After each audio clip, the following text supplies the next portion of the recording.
¿Cómo les va? Gracias por compartir este momento con nosotros, un momento muy especial, como dijimos desde un comienzo, para celebrar a Ricardo en este año después de su muerte, que ya no está físicamente con nosotros, pero está presente en cada día, en cada cosa que hacemos, en lo que pensamos, en lo que él fue y todo lo que nos aportó en, en vida. Están acá conmigo, detrás de cámara, Cecilia, están los chicos, están Gabriel, está Malena, están todos los que participaron en aportar un recuerdo, una, una anécdota para esta reunión. Y también, bueno, ustedes, ¿no? A quienes agradezco, a todos y a todas los que se están sumando a esta transmisión para celebrar a Ricardo. Estaba mirando las imágenes con las que buscamos abrir este encuentro y lo veía a papá con la mascarilla, ¿no? Trabajando la piedra y decía, bueno, fue un adelantado a su época en toda la línea, porque hoy tendría que estar usando barbijo y él ya usaba esa mascarilla. Quiero decir que bastante regañadientes. Insistió mucho mi mamá, Sara, para que papá usara barbijo porque trabajaba el bronce y trabajaba la piedra, muchas veces sin protección. Y bueno, mamá insistió, insistió hasta que papá fue adoptando estas medidas de protección que hoy serían tan necesarias. Muchas veces pienso cómo se bancaría papá esta cuarentena, ¿no? Sin ir al boliche de Nico, a ver a Denise, a Charlie, a todas las chicas que trabajan allí y que tanto lo cuidaron y lo mimaron todos estos últimos años, y sin ir al Rincón de los Incas, que bueno, era el bar donde él desayunaba y donde tomaba la merienda, por decir así, con Susana y con Roberto. La verdad que no se lo bancaría, no se bancaría no poder salir a la calle con esta cuarentena. Y bueno, un poco por eso queremos celebrar lo que fue su vida, ¿no? Viviendo cada uno de esos lugares y cada momento con tanta intensidad.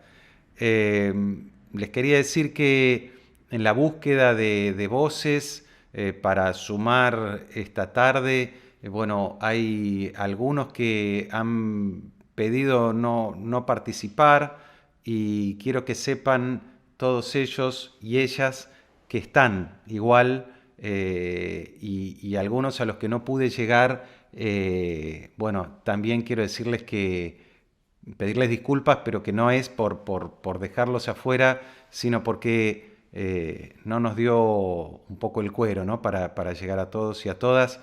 Pero bueno, espero que se puedan sumar aquí, sino que después vean la grabación de esto.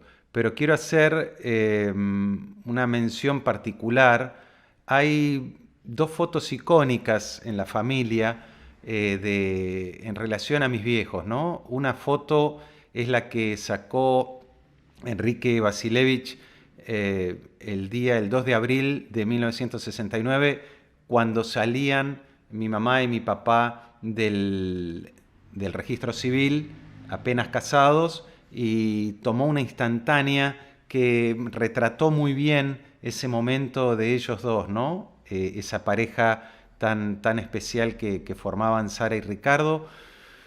Y hay otro momento muy icónico también, como diría Gabriel, que tiene que ver con ya ese matrimonio grande, ¿no? Ese matrimonio maduro.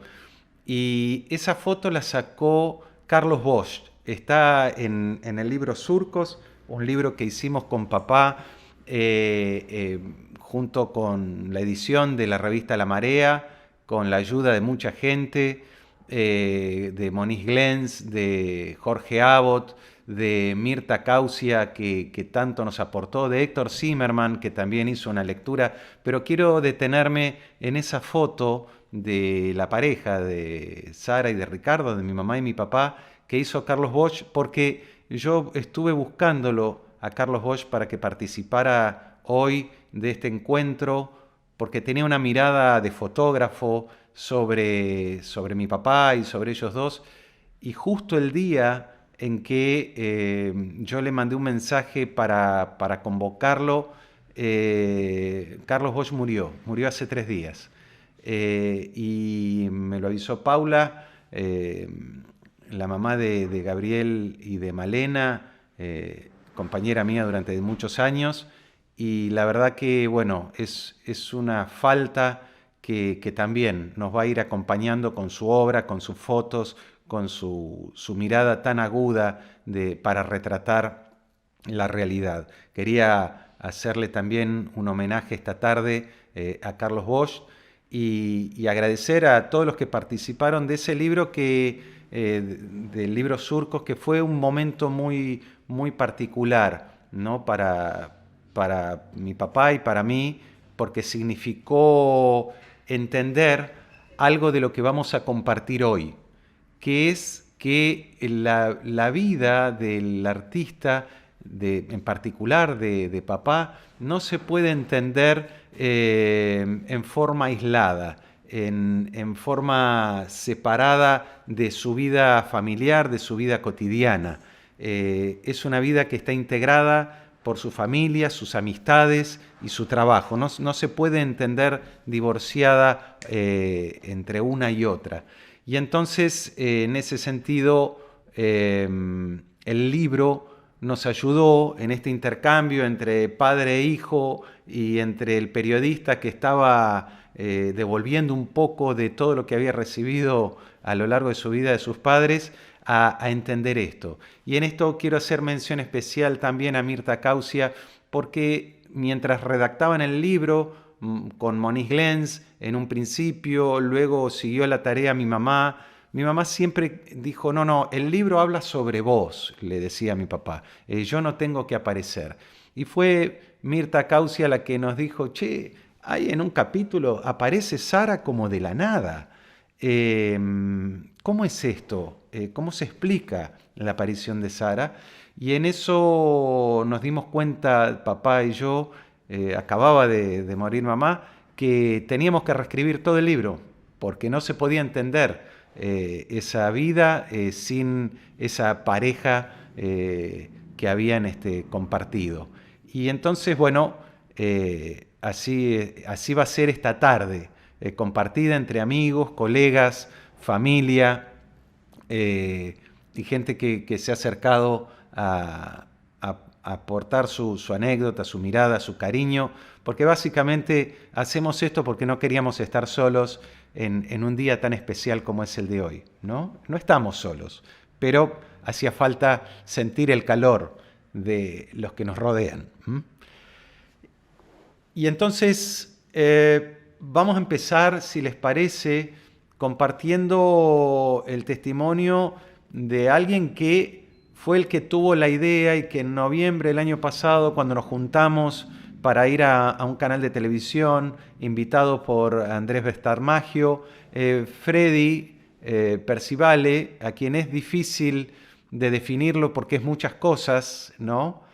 En primer lugar es un escultor, pero ha sido ayudante papá en la Escuela Superior de Bellas Artes, es artista plástico y bueno, fue conformando con papá realmente una amistad.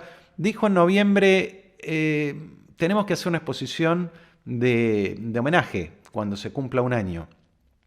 Bueno, estas condiciones no nos permiten hacer una exposición de homenaje, pero a mí se me ocurrió transformar la exposición en esta transmisión a través de plataformas digitales para poder estar juntos y compartir este encuentro y esta celebración de Ricardo Dagá, escultor argentino, y mi papá.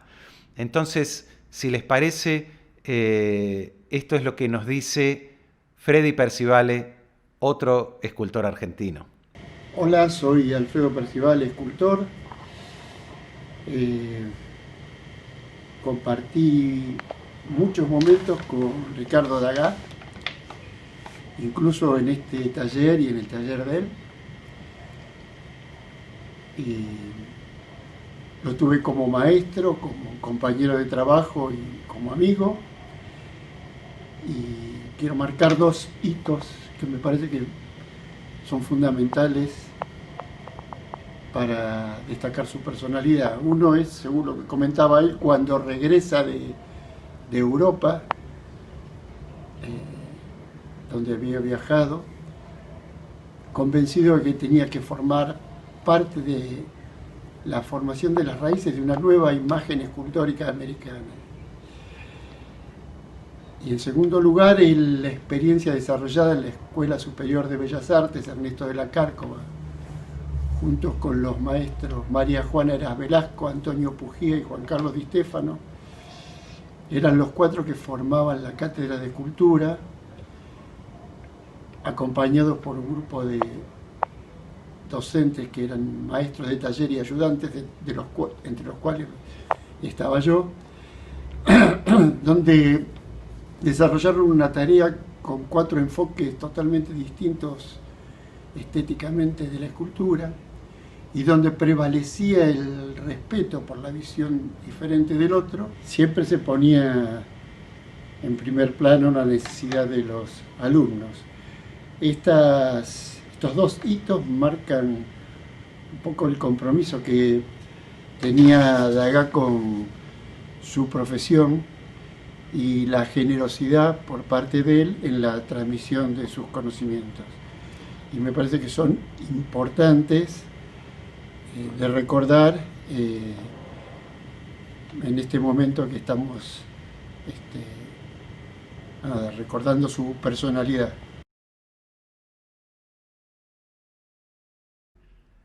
Bueno, Freddy ha compartido con papá en los últimos años muchas anécdotas, historias. Estuvimos charlando con él para un proyecto que en algún momento a lo mejor le demos una forma más definitiva, pero que tenía que ver con retratar a través de un documental transmedia esta relación tan particular que mi papá proponía con el material.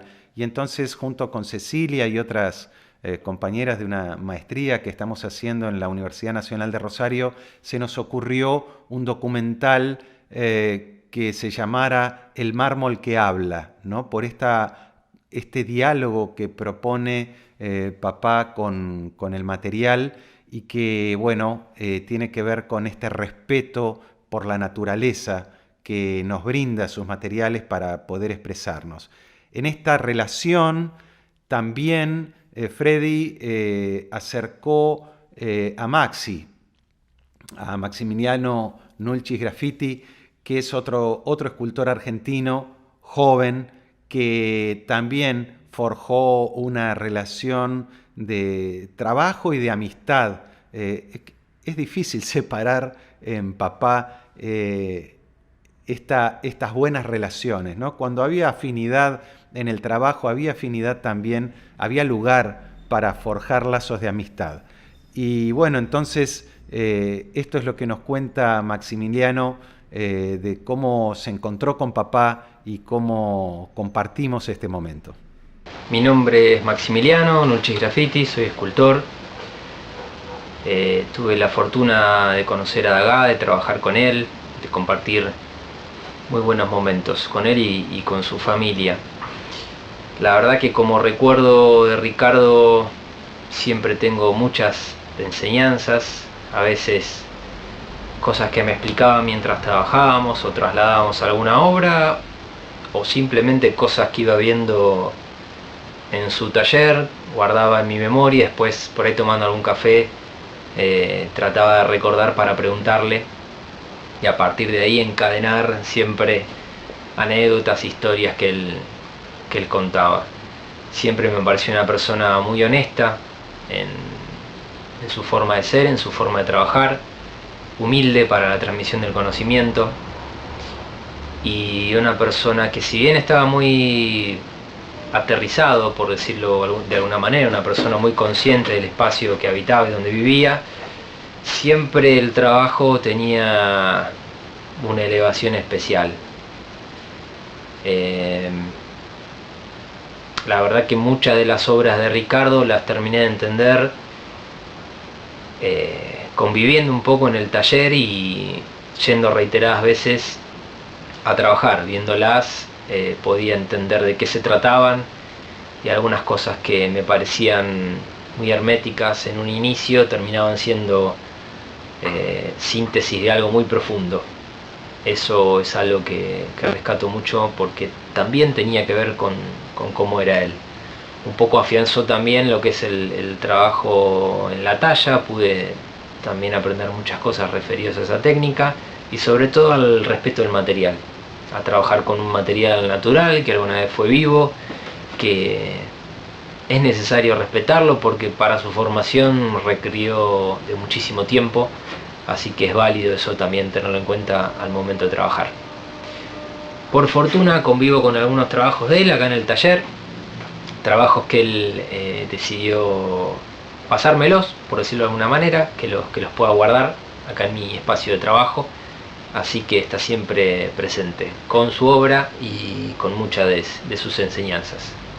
Así que bueno, estoy agradecido por esta convocatoria para este pequeño homenaje que le hacemos a Ricardo a través de Diego, su hijo. Así que bueno, gracias, un saludo a la distancia para los que están y para los que no están también.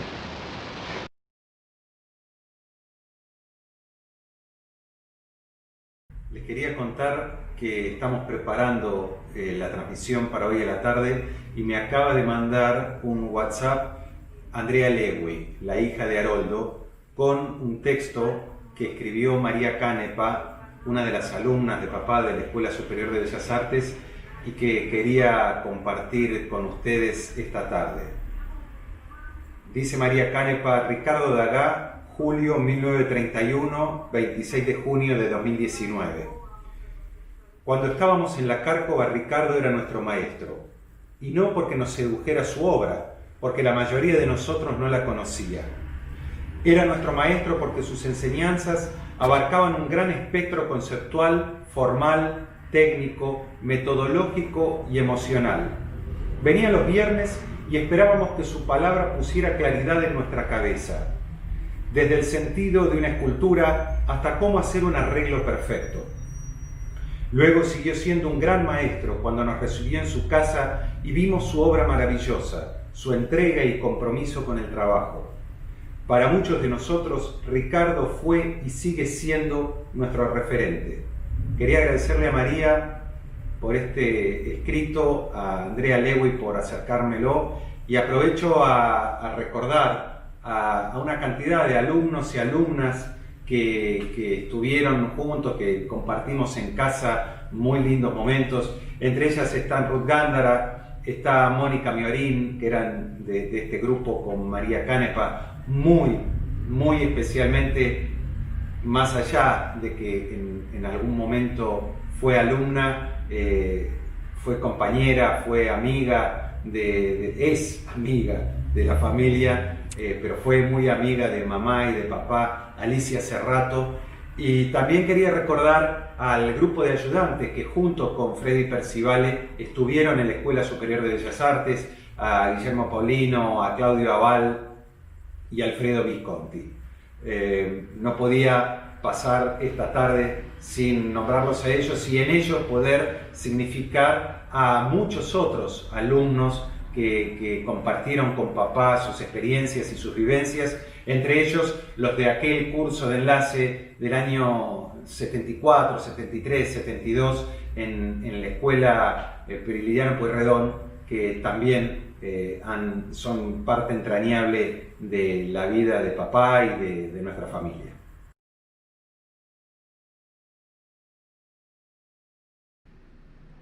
La verdad que han sido Maximiliano y Freddy en estos días, en todo este año, puntales, referencia para mí, para la familia, para ir conversando distintas cosas, cómo tantos de ustedes que están participando a través de esta transmisión en este recuerdo permanente que tenemos de mi viejo, de Ricardo Dagá. Como les decía, no se puede entender al artista que ha sido papá sin su familia, ¿no? Sin su entorno familiar. Y entonces quisimos que estuviera aquí con nosotros esta tarde mi tía Teresa Dagá. Es la mayor, es la primera que va a hablar porque le corresponde por orden numérico, y esto nos recuerda, Tere, mi tía, sobre mi papá. De mi hermano recuerdo cosas muy agradables, siempre lo admiré mucho. Fue un muchacho muy serio, muy estudioso, y él quería ser escultor y llegó a lograrlo. Yo lo veía, le traía pedazos de mármol y lo ponía sobre una mesa, y ahí con su martillito y el fermón, no sé cómo se llama la otra herramienta, hacía maravillas lo que él pensaba, y siempre lo admiré. Y tuvo en las exposiciones, íbamos todos orgullosos a ver sus obras. Después también fue becado y pudo ir a Francia a estudiar. Lo extrañamos mucho, pero lo extrañamos como familia, pero siempre nos mandaba algunas tarjetas o cartas. Hasta que vino otra vez a Buenos Aires y se enamoró de una chica muy inteligente y muy bonita, se llamaba Sara. Y aquí está Diego, su hijo, que la verdad también yo lo quiero mucho a Diego, un buen hombre, un buen muchacho, forma una linda familia, tiene 2 hijos preciosos, y en fin, y yo estoy orgullosa de esta familia. De mi hermano, ya está, de mi hermano, siempre íbamos a las exposiciones con mi mamá, conocimos otros pintores y me atraía sus trabajos y sabía cómo lo hacía, porque en el patio de mi casa, él con su martillito, taca, taca, taca, taca, cortaba el mármol y hacía esas figuras que son admirables.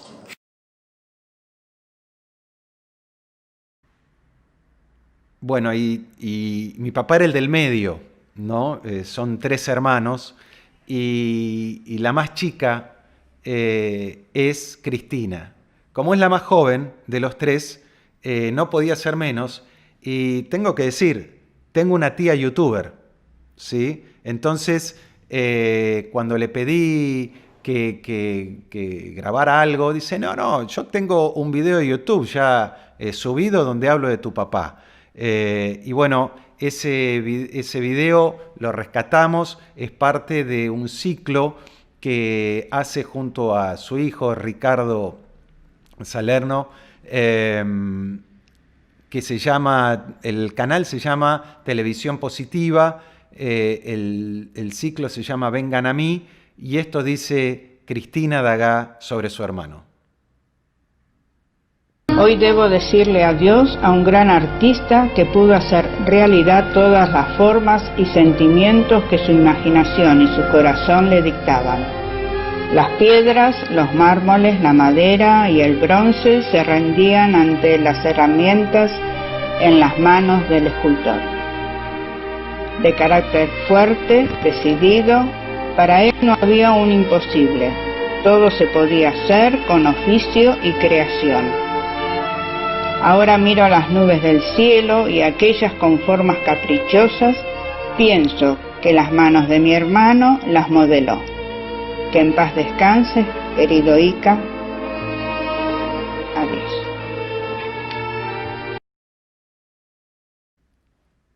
Y todos los que habrán escuchado a papá en los últimos años,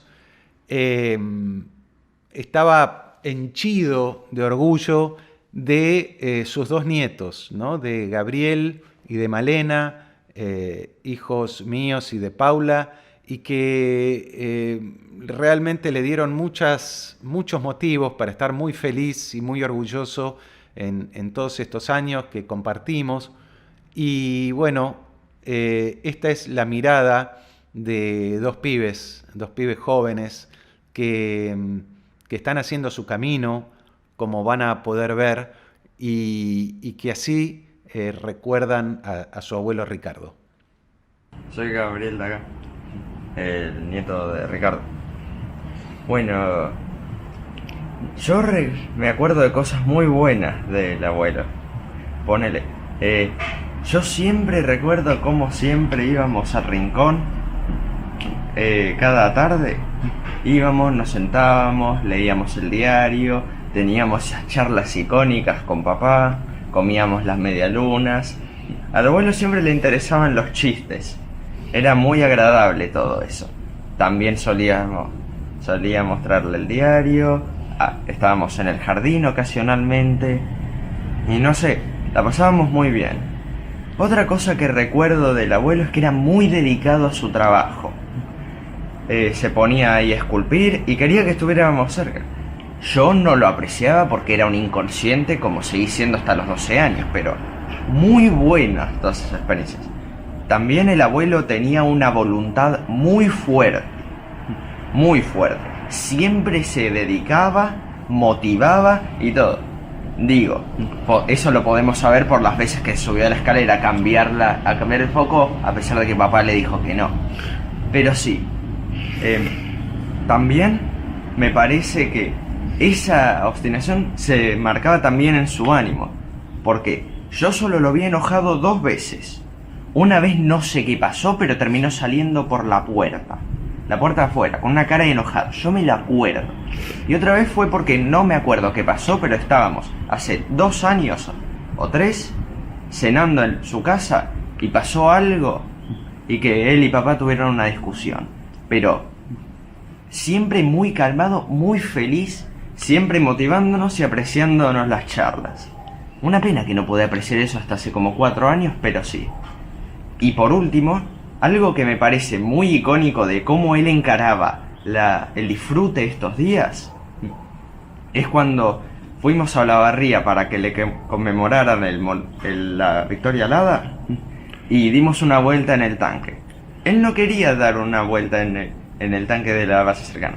Se contentó con pararse en medio del recinto mientras dábamos la vuelta, y mientras gritamos de alegría se lo veía cuando pasamos cerca, una cara de disfrute que es como si se hubiera cumplido un sueño de esos que se tienen por 15 años. O sea, no era que él quería tanto disfrutar él, quería más que disfrutáramos nosotros. Y no sé, eso me pareció muy bonito. Hola, soy Malena Dagá, nieta de Ricardo Dagá. Y al principio yo no quería hacer este mensaje, pero luego me di cuenta que siempre me arrepentía sobre algunas cosas que hago o que no hice.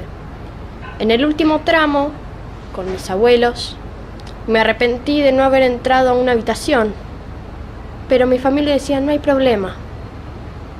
Luego me arrepiento por no haber pasado tiempo antes. Me dicen no hay problema, pero siempre me quedo con la mosca detrás de la oreja. Por eso he decidido hablar ahora, aunque sean pocas palabras, sean torpes, sean insignificantes. Mi abuelo era un capo. Yo siempre lo vi así. Nunca faltó el respeto, o al menos que yo haya visto. Siempre tenía una sonrisa en la boca. Muy pocas veces lo vi mal, triste, enojado unas cuantas, pero por boludeces. Siempre tuvo esa mirada que le queda del escultor. Uno al ser artista siempre va a tener una mirada. diferente. Y aunque no estuviera trabajando, se notaba igualmente. Él siempre se quejaba que la gente en la calle estaba siempre demasiado seria, demasiado bajoneada, y lo repetía muchas veces cada vez que íbamos a un barcito. Cuando comíamos juntos, era una experiencia muy linda. Un día, simplemente fuimos, papá, Gabo y yo, al boliche que íbamos, una parrilla, que siempre íbamos con él, y sentíamos que ese lugar de verdad faltaba, esa cuarta silla. Estos meses, el año pasado fue un año espantoso para mí, sinceramente. Ahora también es bastante malo porque ya saben, pero lo único que me queda de él sería su linda sonrisa y la mirada que él tenía. Y espero algún día al fin poder mirar sin decirme por qué no hice esto, por qué no estuve más, por qué no aproveché, qué tonta era. Por eso hago este mensaje. Me da igual qué piensen de él. Si es feo, si es medio torpe, si me trabo mucho, si hay demasiados espacios vacíos, me da igual. Esto ahora mismo lo hago por mí, para darme cuenta que él ya no está. Muchas gracias. Esta cajita que toco, Vidalita, tiene boca y sabe hablar, mi Viena y mi dolor. Solo le faltan los ojos, Vidalita, para ayudarme a llorar, mi Viena y mi dolor. Te he de querer, te he de adorar, te he de llevar a donde nadie nos pueda encontrar. Tan solo muriendo yo te he de olvidar.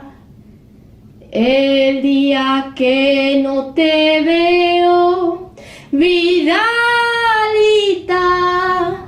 para mí no sale el sol, mi Viena y mi dolor.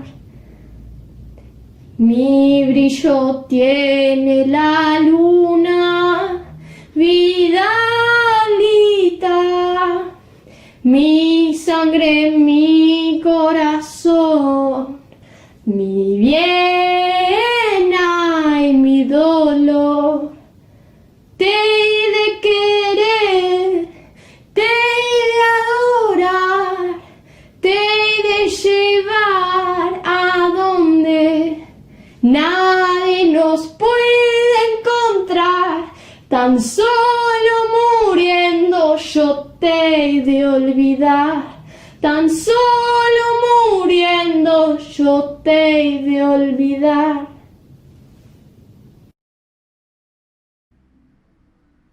Bueno, esta es la que acaba de cantar Malena, ¿no? Malena que reniega del tango, Malena que dice que le molesta cada vez que evocamos que su nombre está emparentado con el tango, pero sin embargo Malena canta, no el tango, pero canta muy bien y se expresa artísticamente muy bien. La anécdota que refiere Gabriel, donde recuerda tanta felicidad de mi papá, fue uno de los momentos más felices de los últimos años.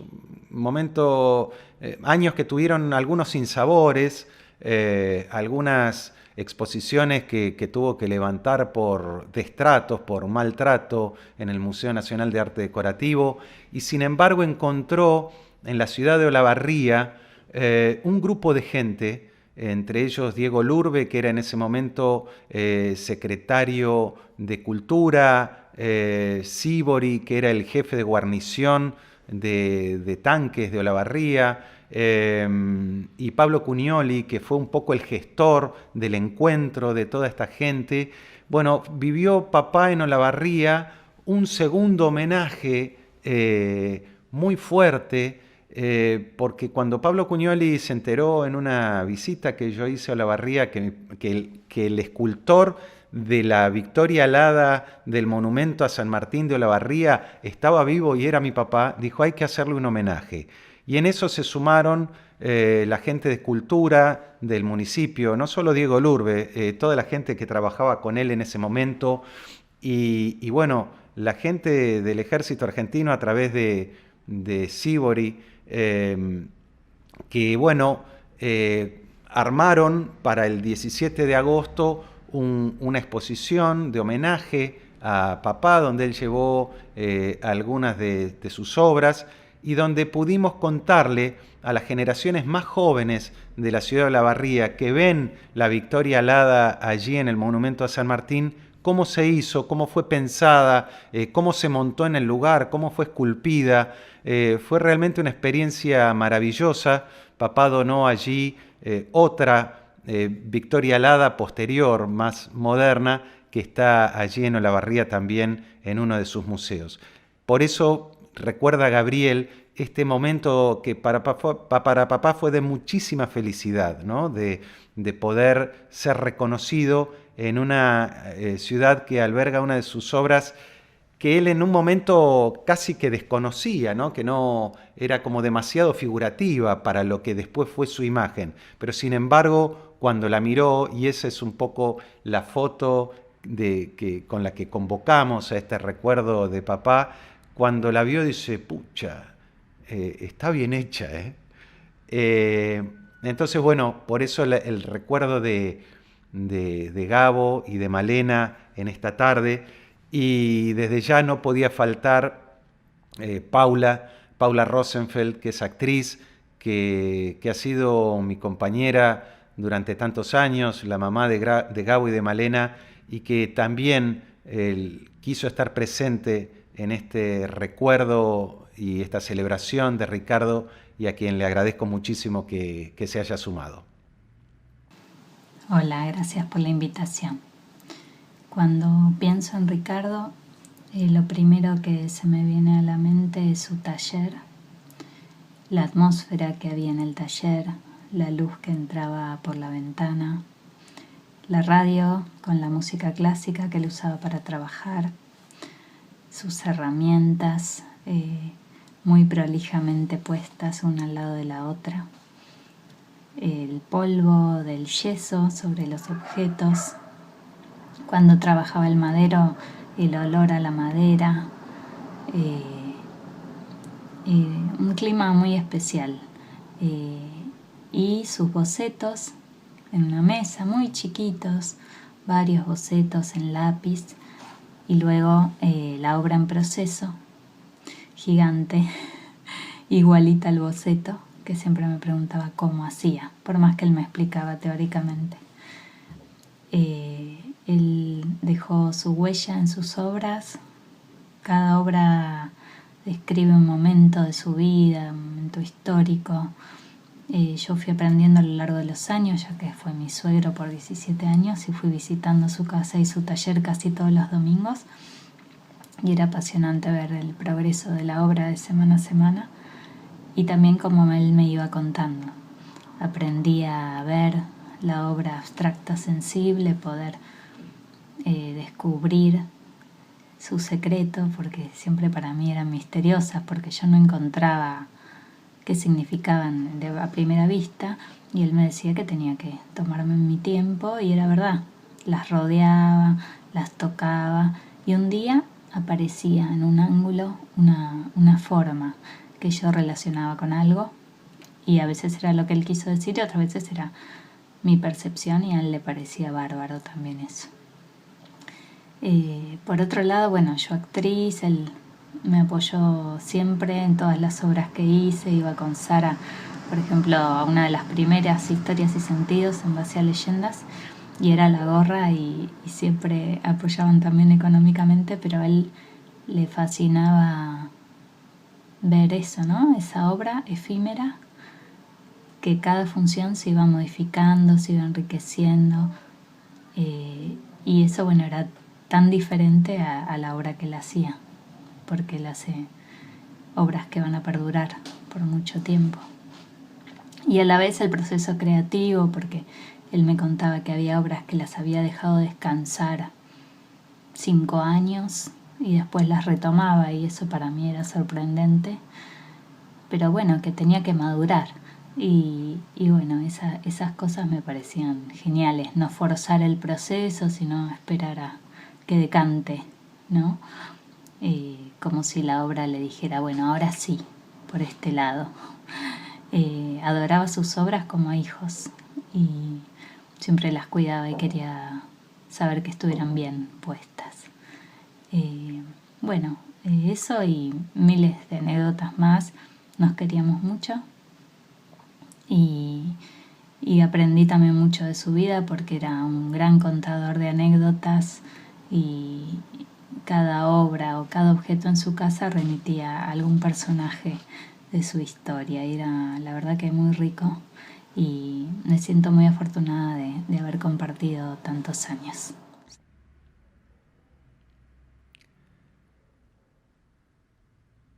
Es cierto lo que dice Paula, ¿no?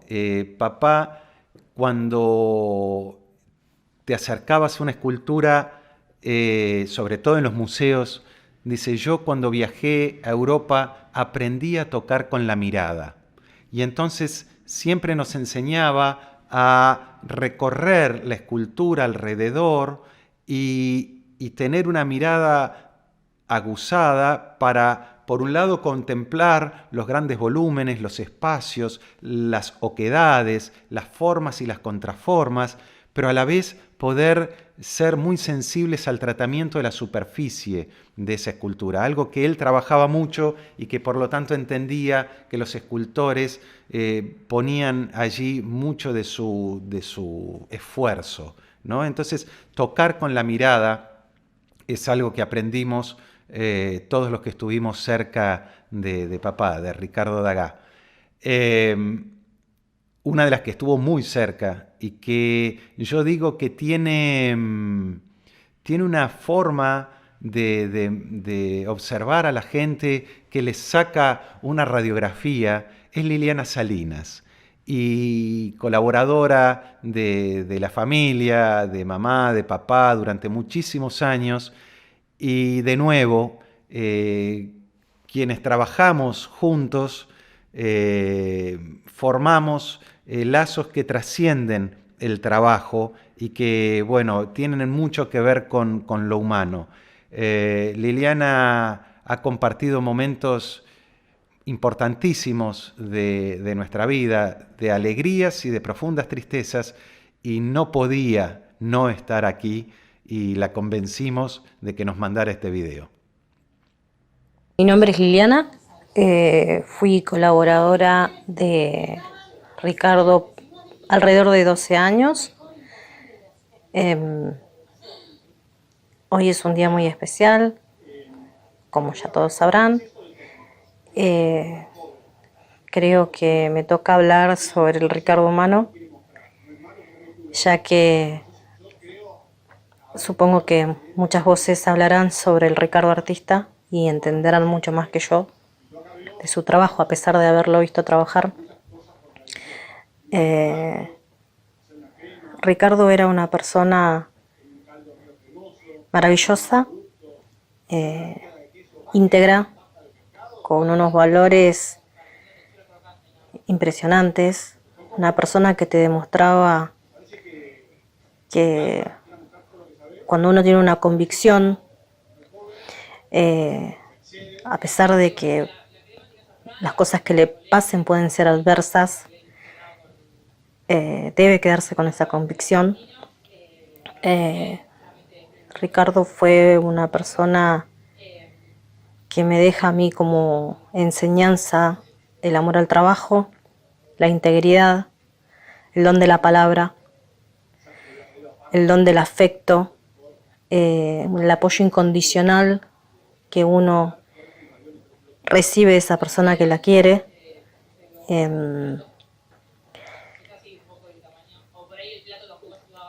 Me quedo atesorando esos recuerdos porque son míos, de lo que yo viví en este tiempo junto con él. Y solamente quiero destacar que me quedo con todo lo que me dejó en la vida cotidiana, porque pude compartirla con él, tanto como persona, como dije anteriormente, como artista. Si bien yo podía no entender lo que expresaban sus obras, sí podía entender con la calidez que trabajaba, con el amor, con la pasión con la que trabajaba, que se expresaba en la piedra, que para mí la piedra, aprendí en ese tiempo de trabajar con él, no era fría, sino era una pieza cálida, porque él era cálido, porque era una extensión del mismo su trabajo, un trabajo que se veía que tenía técnica, que tenía amor, que tenía pasión, que tenía paciencia, que tenía efervescencia, que tenía muchos rasgos de él, nobleza, tanto en la madera como cuando trabajaba con el bronce, como cuando trabajaba con la piedra. Me quedo con las caricias que a través de este tiempo le di a sus obras, porque su trabajo transmitía lo que él era. Era una persona perfectamente imperfecta, porque él era una persona humana en todos los sentidos. Entonces sus obras también eran humanas, tenían esa trascendencia. Uno podía tocar la piedra y ver una pieza cálida, no una pieza fría, como se podría interpretar cuando uno ve una obra de algún otro autor. Quiero mandarle un beso enorme y un abrazo a su hijo y a la familia.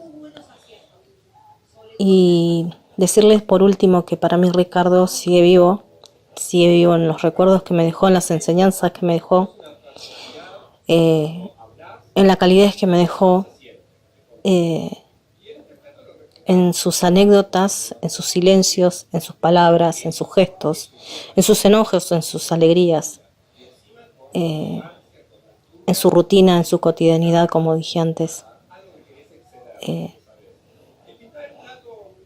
No puedo decir más que agradecerle por haberme abierto las puertas de su casa y haberme dejado entrar de esa manera, de la manera en que lo hizo, de una manera donde me demostró desde el primer momento afecto, cariño y una espalda, un apoyo increíble en todas las cosas que yo emprendí en mi vida.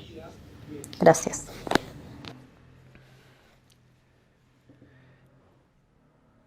Y también podríamos decir que en cierto grado y medida quien se acerca ahora a este encuentro es parte de la familia, es parte también de una mirada profunda de nuestro país, de nuestra forma de ser, de nuestra identidad, y a mí me llena de alegría poder contar esta tarde, aunque sea en video, con una gran psicóloga social tucumana, sobre todo maestra, es Josefina Racedo, que estaba muy enojada porque no podía participar de esta transmisión, porque ayer fue el Día del Psicólogo Social en homenaje al nacimiento de Enrique Pillón Rivière, y hoy está en este momento precisamente participando de otra transmisión virtual, también por redes, que conmemora este nacimiento, que también celebra este Día de la Psicología Social, pero se hizo el lugar y aquí está su recuerdo. Josefina Racedo hablando de mi papá.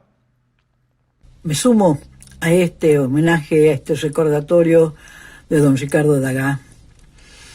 Lo conocí, un hombre ya mayor, con una tarea prácticamente ya desarrollada al máximo de lo que puede un artista. Quiero recordar algunas cositas que tienen que ver con lo que uno percibe o porque uno tiene esa, vamos a decir, profesionalidad, que es cuando uno descubre en el otro, en sus rasgos, en sus tonos, algunas cosas. Bueno, la primera es que cuando fui por primera vez a su casa, me impactó muchísimo ingresar, que me hizo conocer su taller, a un mundo tan enorme, esas esculturas tan magníficas, pero a mi ojo, que tremendamente grandes. Mirándolo a él al lado mío, y era un hombre bastante, como dije, mayor y muy delgado. Entonces, lo primero que pensé, ¿cómo un hombre tan pequeño puede hacer esto tan enorme? No se lo pregunté, claro. Me fui con esa pregunta, con ese asombro, ¿no? Tratando de entender que el arte no tiene dimensión. Puede ser pequeñito, puede ser enorme, puede ser muy visible y a veces es poco visible. Bueno, eso me quedó del impacto. Y la otra es cuando vino allá al cerro, a Tucumán, al valle, a compartir unos días con sus hijos. Y algo que todo el tiempo me tenía muy fascinada era esa actitud de sorpresa, esa afabilidad con la que hacía alguna pregunta acerca de lo que estaba viviendo, porque creo que él nunca había andado por esos pagos donde las montañas están tan cerquitas, los árboles son también grandes, los sauces, y cada palabra, cada idea que expresaba tenían esa, yo digo, ese fluir de un pensamiento que estaba previo en él acerca de la vida, acerca de las cosas, acerca de lo que veía. Sé que él, cuando conoció los menires, yo no pude acompañarlo ese día, se impactó mucho. También porque quizás esos monolitos, esas piedras largas, paradas, de siglos, 3000 años, que yo le conté algo antes, le pusieron también el pensamiento acerca de que los humanos pueden reflejar la realidad interna, la simbolización de esa realidad externa, en cualquier material y en cualquier dimensión. Por eso hoy recordarlo y pensar en él, en estos momentos que compartí de su vida larga, me hace bien, me devuelve mucho esa confianza en que somos nosotros, las personas, los humanos, los que en verdad podemos contar cómo es la realidad. Y él la contó muy hermosamente, con su obra, con su pensamiento, con su manera de ser. La anécdota que refiere Josefina, yo la tengo muy presente en ese viaje a Tucumán que para nosotros, junto con Paula, los chicos, significó un gran mimo, ¿no? Estuvieron allí todos festejando, celebrando ese cumpleaños y bueno, para mí era hacerle conocer a mi papá cosas que yo había visto sin él y lo llevé a ver los menires que la población de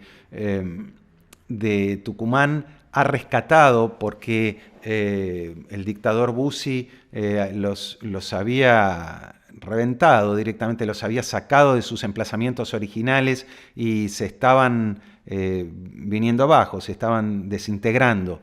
Y la población del Mollar se organizó, en eso participó mucho Josefina, y armaron un parque de menires, una plaza, donde estuvieran protegidos, cuidados, conservados y sobre todo donde se pudiera preservar la memoria.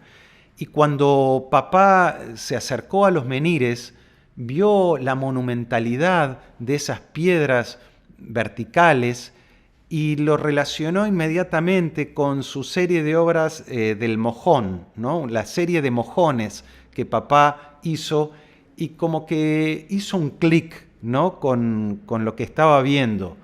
Y entonces se emocionó profundamente viendo los menires, sintió el vínculo con los pueblos originarios de su arte. Esto que dice Freddy, ¿no?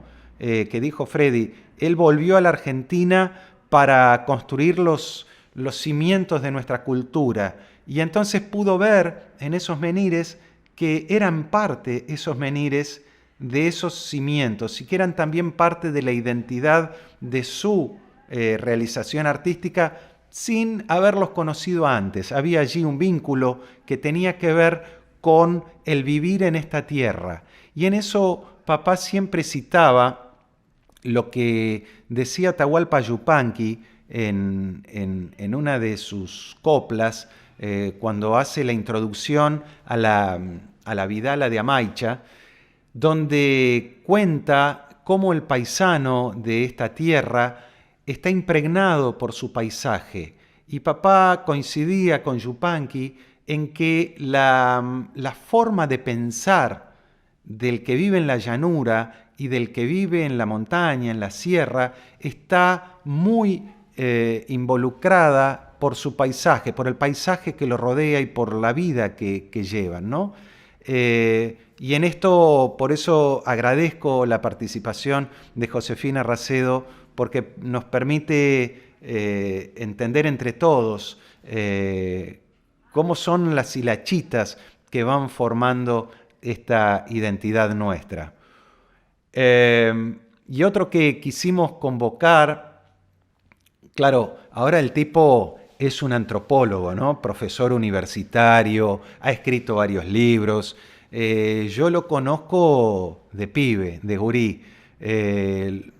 Admiré a los mellizos Bonaparte desde muy chico, los veía como que tenían una fuerza y una energía. Bueno, Guillermo y Pablo Bonaparte son hijos de Yolanda y Rafael, y un matrimonio muy, muy amigo de mamá y papá.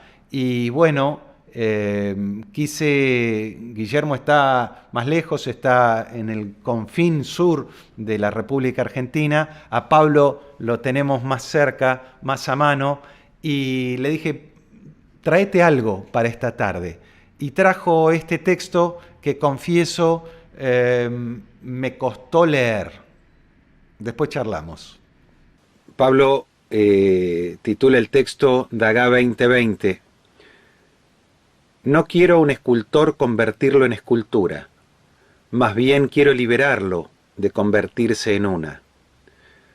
Porque cuando evaluamos a una persona, esa evaluación es una escultura de ella, de lo que nosotros creemos que esa persona vale, por lo cual todo panegírico sobre otro termina hablando más de quien lo hace que de quien se habla. Yo no tengo autoridad para hablar de su obra ni de su vida, ni tengo autoridad para hablar lo que significó conocerlo y cómo esto cambió mi vida. Tampoco llenarlo de elogios. Él no está aquí para defenderse, ni a él ya le importan. Pero me pasa un hecho curioso. Así como hoy él no necesita que creamos en él, yo necesito que él crea en mí. Él está muerto y yo necesito de él. Explíquenme cómo salimos de este brete. Yo no necesito una escultura que me diga lo que yo quiera que me diga. Yo preciso de su existencia y vengo aquí hoy a reclamarla. Calculo que Ricardo dio golpes precisos y cruciales en la vida de todos los que nos encontramos. Y a pesar de lo importante que fue, confieso que yo viví dándole la espalda, porque sabía que estaba. Y hoy me doy vuelta para buscarlo y no está. Y no está para ninguno. Nos dejó a todos y caemos todos en este lugar atraídos como por un agujero negro del espacio exterior, ese que atrae para sí a toda luz y materia a su alrededor. Así es que tampoco quiero hacer una escultura de Ricardo para tapar un agujero negro. Quiero que esté aquí, pero él no está. Se me ocurrió pensar en utilizar un par de recursos bajos. Busquen en sus bolsillos alguna llave para abrir su puerta, o alguna piedrita para tirarla al vidrio de su ventana, algún papel para escribirle una carta, alguna ficha de entel para poder llamarlo. Yo puedo aportar un caramelito masticable, uno parecido al que comimos cuando era niño y que él repartió en partes iguales entre todos los comensales para simular un postre que no teníamos. Creo que si tenemos el pulso que Ricardo tenía para repartirlo en partes iguales, quizás sí logremos volver a la dimensión de su presencia.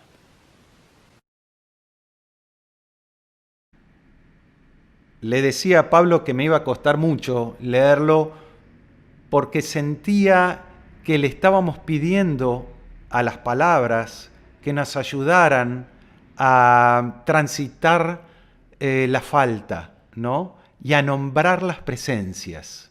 Entonces, a veces las palabras no solo construyen figuras o esculturas, como dice Pablo en su texto, sino que, es la forma humana en que tenemos de poder transitar estos momentos de presencia-ausencia, donde los necesitamos a los que no están físicamente presentes, pero que forman parte de nuestros recuerdos, de nuestras vivencias, y entonces de esa manera siguen presentes.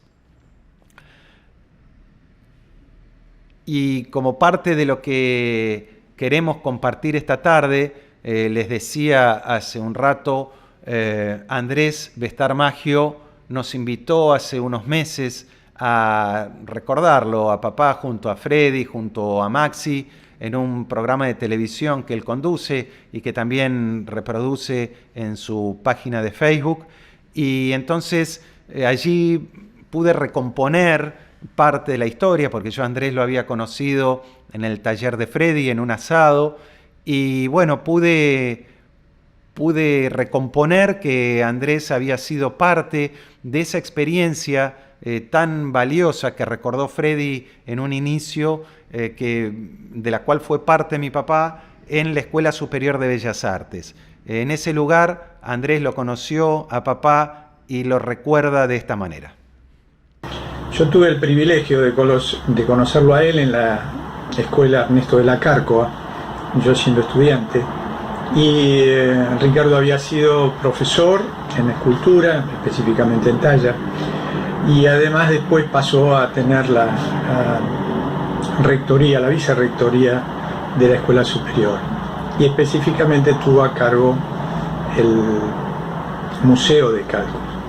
Así que lo conocí organizando, moviendo, trasladando, pero justo en esta época que estamos recordándolo a un año de su fallecimiento, y específicamente en esta pandemia, yo estaba haciendo justamente, antes que me lo planteara Diego, casi un viaje introspectivo, releyendo viejos escritos, y entre ellos estaba una monografía que tuve el placer de que Ricardo la escuchara, él como docente en una junta de calificación, y a partir de ahí surgió un reconocimiento de ambos. Yo hacía unos planteos en aquella vieja monografía de lo que era el arte argentino, y con un perfil reivindicando los orígenes de la pintura argentina y del arte originario, y no cayó muy bien en ese momento al titular, pero la discusión que se organizó y cómo se dio nos dio la posibilidad de conocernos a Ricardo y a mí, bueno, y a partir de ahí surgió un conocimiento, yo como alumno, él como docente. Yo no tuve la dicha de tenerlo como docente porque seguía pintura mural, pero a partir de ahí nos empezamos a conocer y la vida tuvo la posibilidad, bueno, de hacerme ese regalo, de conocerlo y después de que él me diera y me habilitara su amistad. En este sentido, Ricardo, yo estaba releyendo esa monografía y me hacía recordar el proceso que nosotros tenemos como docentes y como artistas plásticos, que tiene 3 etapas marcadas, ¿no? Una que podría ser el proceso técnico, el reconocimiento del material y de la técnica, y eso lleva a un entendimiento, pero no quiere decir que cuando nos están dando esos conocimientos básicos uno comprenda la posibilidad de la totalidad de esa información o del conocimiento específico del lenguaje.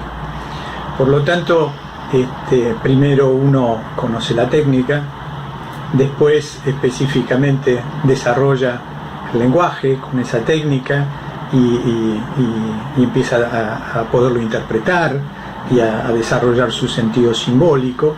Y en la tercera etapa, que es esta que nosotros tuvimos la posibilidad de hacerlo con ellos en la escuela superior, es justamente que ese desarrollo del lenguaje se haga carne, se haga propio y apunte a lo esencial, ¿no?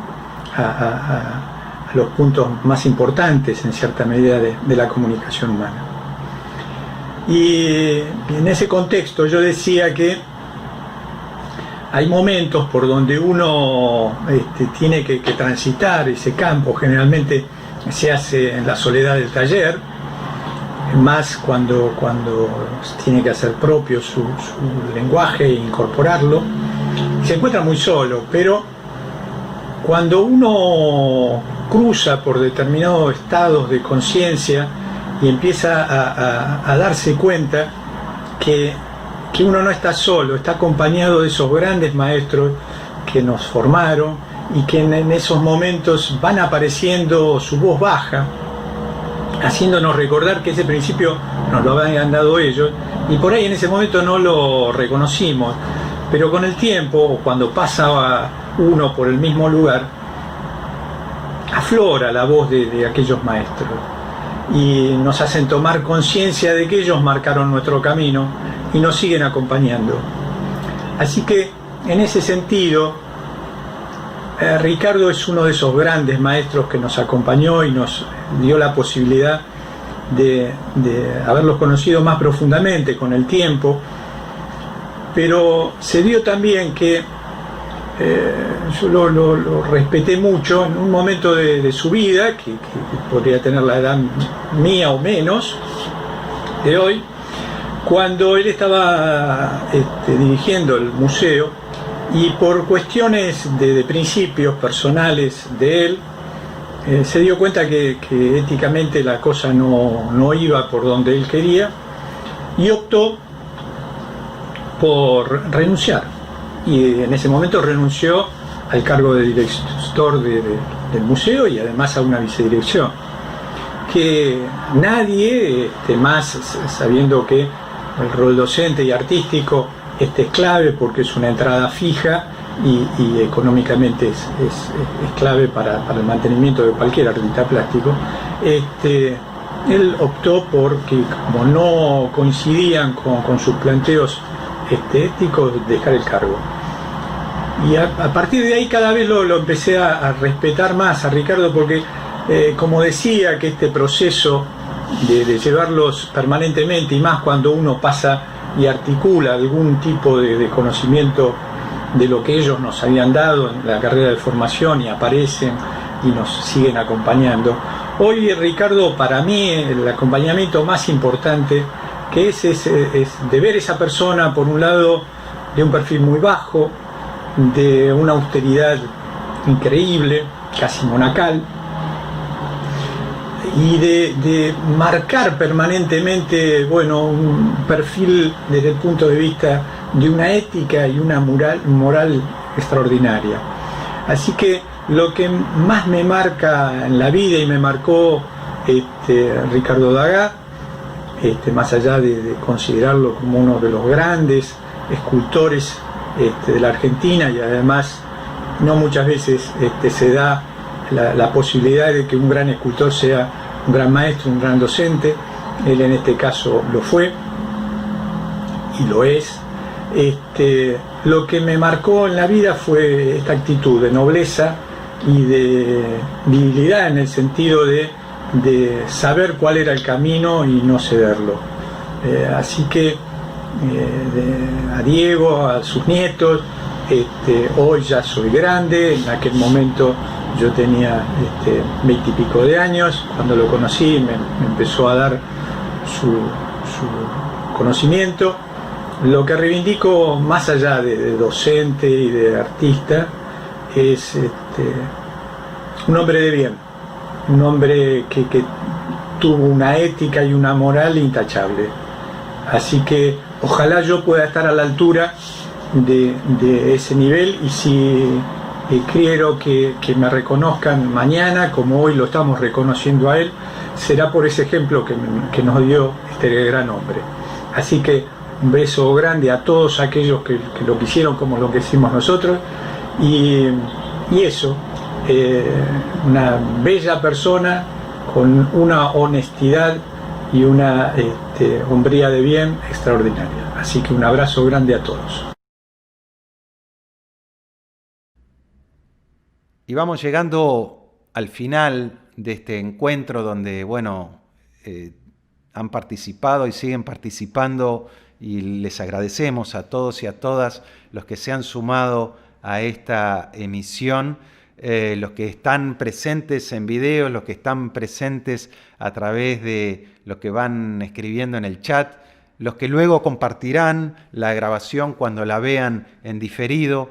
Llegando ya al final, decía, recuerdo un encuentro, varios encuentros, porque en realidad Leo Vinci está presente en mi vida desde muy pibe, un tipo siempre hacia afuera, feliz. Bueno, lo van a ver ahora, pero Leo Vinci ha sido parte de los mosqueteros que, junto con Haroldo Lewy, junto con Misiti, junto con, se me escapan algunos nombres en este momento, pero junto con Antonio Puglia, han sido los mosqueteros, esa generación que se formó con papá en la Escuela Manuel Belgrano, en la Escuela Prilidiano Pueyrredón y luego en la Cárcova.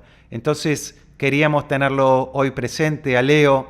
Le agradezco mucho a Marina y a Leo todo el esfuerzo que han hecho para lograr que este recuerdo de Leo estuviera hoy con nosotros. Ricardo, hemos sido compañeros desde prácticamente la primera juventud, casi la adolescencia.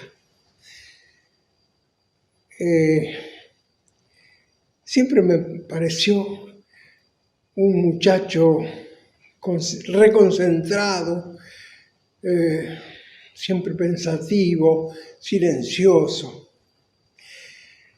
Nos encontramos como compañeros realmente, aunque participamos de las escuelas de Bellas Artes al igual, nos encontramos como compañeros de taller recién en la escuela superior, porque había un año de diferencia entre el tiempo en que él estaba estudiando y el mío, a pesar de que los dos teníamos la misma edad.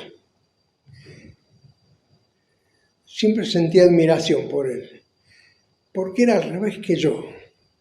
Distinto, quizá no al revés, quizá no sea la palabra. Él era un ser pensante, silencioso. Yo era un poco más, no sé, desperdigado, medio más chiquilín, pero apasionado igual que él. compartíamos el taller de la Escuela Superior de Bellas Artes, también con Haroldo Smith. Y los tres fuimos compinches. Me acuerdo que llevábamos libros de artistas europeos, sobre todo, y los mirábamos, discutíamos sobre ello y veíamos, claro, era una época, era la década del 50. Y entonces, claro, se producían cosas importantes en Europa. Y a nosotros nos inquietaba todo eso, porque en la Escuela de Bellas Artes todavía había un clima un poco antiguo, y a veces a través de algunos maestros, no por malos, sino porque pertenecían a otro tiempo, un poco reaccionarios, salvo a excepciones, porque tuvimos la suerte de contar en un momento con Alfredo Vigatti como maestro. Pero hay algo que necesitábamos hacer, y que era salirnos del puro realismo directo, naturalismo a lo Rodin, ¿no? Queríamos algo más. Seguramente que no sabíamos qué es lo que queríamos, pero queríamos intentar cosas. Nos movilizaba lo que veíamos que hacían otros creadores, que nos llegaban a través de las ilustraciones en los libros. Generalmente esos libros los mirábamos cuando salíamos a los jardines de la Cárcova, los talleres, saliendo del taller que duraba toda la mañana. Y me acuerdo que el camino que encontramos era empezar a trabajar con el modelo vivo, que lo teníamos, pero con un planteo de transformar la figura en algo un poco más escultórico, no simplemente representativo. Y junto con Degas y con Haroldo, intentábamos, cada uno a su manera, crear imágenes que estaban más próximas a Bourdelle que a Rodin. A Bourdelle por lo constructivo, por lo ascético. Y así hacíamos nuestra experiencia como alumnos en Bellas Artes. Y nos pasó algo insólito. Eso fue en el año 54, creo. Nos llamó el director de la Cárcova y nos dijo a Haroldo, a Degas y a mí, que si no hacíamos lo que los profesores nos pedían y nos indicaban, que debíamos irnos de la escuela, retirarnos, dejar de ser alumnos. No sé, la verdad que nos impactó muchísimo. Era Alfredo Guido el director, el rector. Los profesores eran Carlos de la Cárcova, Soto Avendaño, y luego, después fue Vigatti, que yo lo obtuve posteriormente, en el último año de la carrera. Degas y Haroldo decidieron irse, no continuar. Y yo me empeciné y dije, yo no tengo por qué irme, yo quiero seguir trabajando y terminar la escuela. Y seguí. Por suerte hubo acontecimientos políticos que ahora no vienen al caso, que hicieron que hubiera toda una revuelta en la escuela, y los profesores, a través de los movimientos estudiantiles que se dieron, fueron suplantados por otros profesores. Ahí es donde entró Vigatti casualmente. y eso me salvó a mí de continuar y de terminar la Cárcova. Pero hay algo que también recuerdo de Ricardo, que fue cuando él inauguró su primer taller en Villa Ballester. Yo lo admiraba porque era un tipo muy serio y yo no era tanto. Y trabajaba, le interesaba mucho la arquitectura a él. Además tenía un gran oficio, el oficio de carpintero, habilísimo. Y me acuerdo mucho de esa reunión que inauguró él en el taller de Villa Ballester, al que asistió, a la reunión a la que asistió nada menos que Alfredo Bigatti y muchos compañeros que estudiaban, ya no eran solo escultores, eran pintores también, todos jóvenes.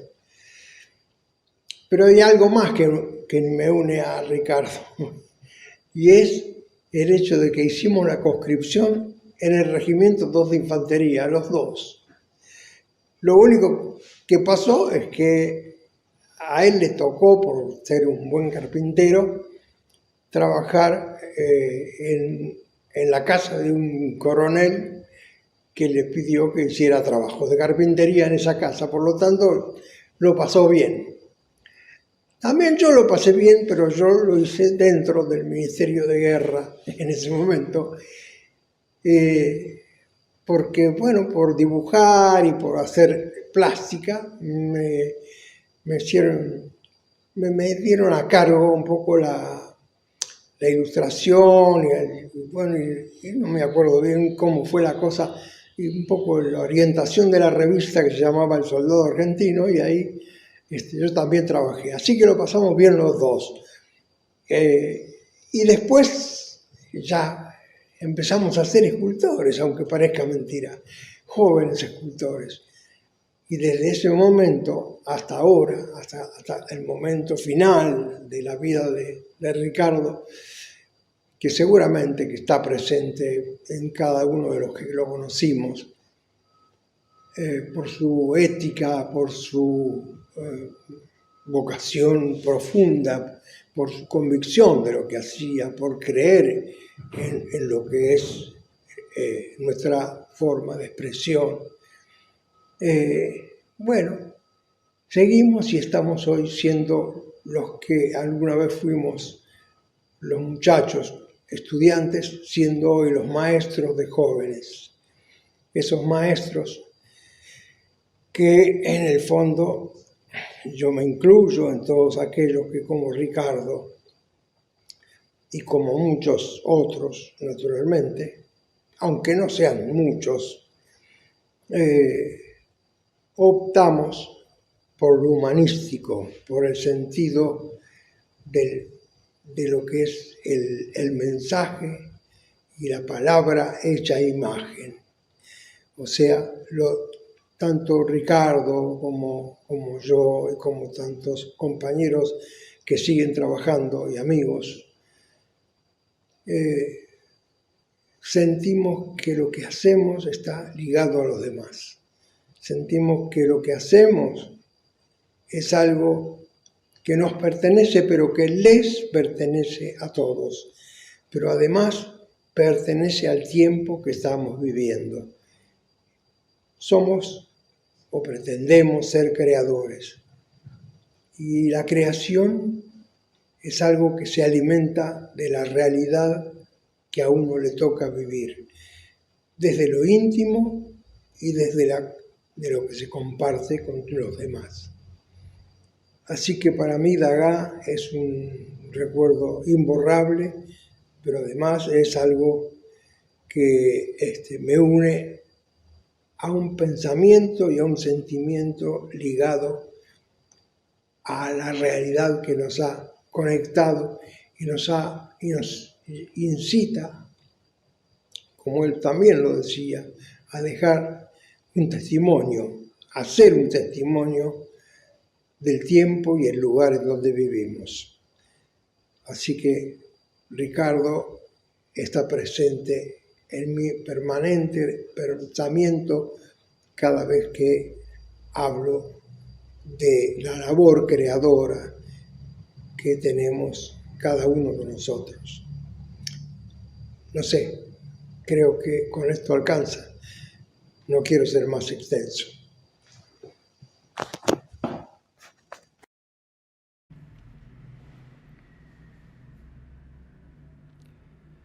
Bueno, así llegamos un poco al final de esta tarde, en la que les agradezco que hayan sido parte de esta emisión para celebrar a Ricardo Dagá, a mi viejo, a mi papá, así como vivió y así como lo tenemos presente y lo recordamos en forma íntegra, como hombre en primer lugar, como artista, como decía él, como amante, como pareja, como persona, como familia, como amigo. Y así lo vamos a seguir recordando. Así que está abierto este espacio para encontrarnos y para seguir juntos adelante con los que seguimos estando, con los que ya no están y con los que se están abriendo camino, con los que van a venir. Les agradezco muchísimo haber participado de este encuentro y muy seguramente nos seguimos viendo.